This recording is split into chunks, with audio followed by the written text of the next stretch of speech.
Okay, guys, we're going to have a quick close look at Qatar. So, last year in 2017, round about March or April, Qatar refused to invest in Kushner's firm. A couple of weeks later, in May of 2017, Donald Trump went to the Middle East and visited Saudi Arabia, the United Arab Emirates, Bahrain, all those different countries. A couple of weeks after that, in June, Saudi Arabia and the UAE and two other countries, Egypt and Bahrain, they imposed a blockade on Qatar, and they were saying that they were funding terrorism, and that was the reason for it. So that blockade went on from June up until now. It's still going on. In April of this year, 2018, the Emir of Qatar went to the White House, as I covered and we talked about. We don't know what they really discussed there, but money changed hands. We know that happened. And then shortly afterwards, the White House shifted its position from describing Qatar as a funder of terror to having sympathy with Doha's continued struggle under a four-nation embargo led by Saudi Arabia. Shortly after that, Mike Pompeo came out and said to Saudi Arabia to resolve its ongoing dispute with Qatar, basically to end this blockade. But during this blockade, Iran was one of the countries which quickly stepped in to ensure Qatari shelves, supermarket shelves, remained well stocked so that the people weren't, going hungry. Prices would, inflate if there was less food and stuff like that. So Iran really helped out Qatar. And now Qatar is saying that it won't be part of any military action against Iran. This is key because obviously Qatar is adjacent to Iran. There's obviously some miles or kilometers between them, but it would be an ideal place to launch an attack from. But now they're not going to be part of any military action. So, along with Turkey, who seems a bit unsettled, seeking closer economic ties with Russia and Iran, you've got Qatar, who's now got closer economic ties with Iran. And it's only been bolstered by this helping during the blockade, which is still ongoing, even though Qatar has paid money to the Trump administration and they have told Saudi Arabia to stop the blockade, but that blockade continues. So, you might kind of be seeing Qatar switching sides as we speak. And Turkey's looking unsettled as well. So with Turkey also being a part of NATO and NATO not wanting to help Israel if Iran attacks them, you've got the potential for some real backstabbing going on in the future.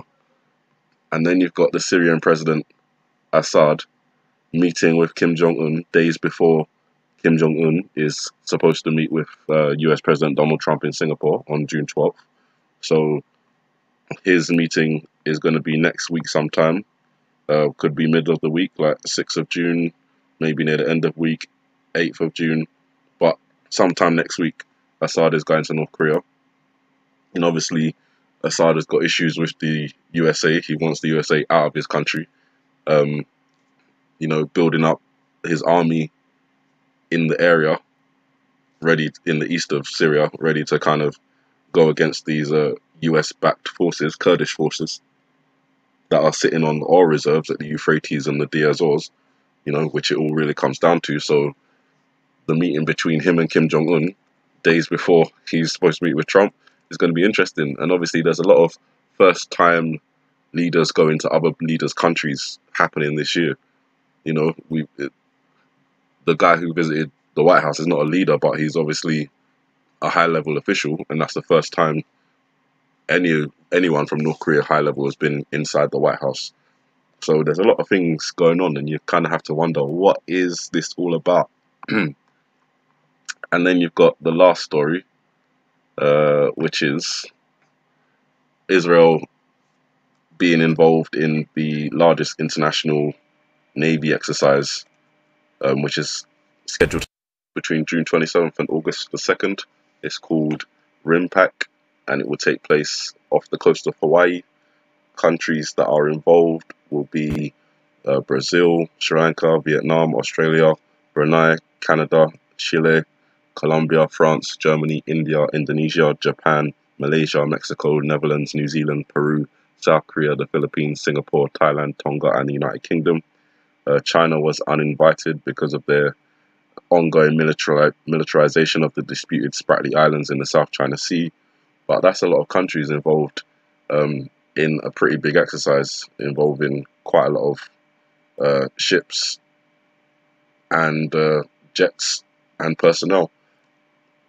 They're going to be doing various different things, training for responding to what's the first one? I believe it was disaster relief. So interesting, they're going to be in the Pacific from June 27th to August, training for disaster relief, counter-piracy, mine clearance operations, air defense exercises to complex maritime warfare. So something very interesting to keep our eyes on as well, leading into July and August. In reference to July, the reason I had the iPad Goat video up was final look I've had at the LC scene, and just from Obama's perspective, taking it as a 7, as July, the 15 as the 15th of July, and the 15 and the possible C for 3 coming together to form 18, 7, 15, 18, or 15, 7, 18, July the 15th, 2018. So that's just one more possible interpretation for the LC scene here. It comes up next month. I wasn't going to put it in until like the end of June, but considering there's this exercise that's taking place from the end of June through the whole of July to August, I thought I might as well just put in this video now and keep an eye on it when it eventually comes up. If it eventually comes up, well, it will come up, but you know, I mean, if nothing happens before that.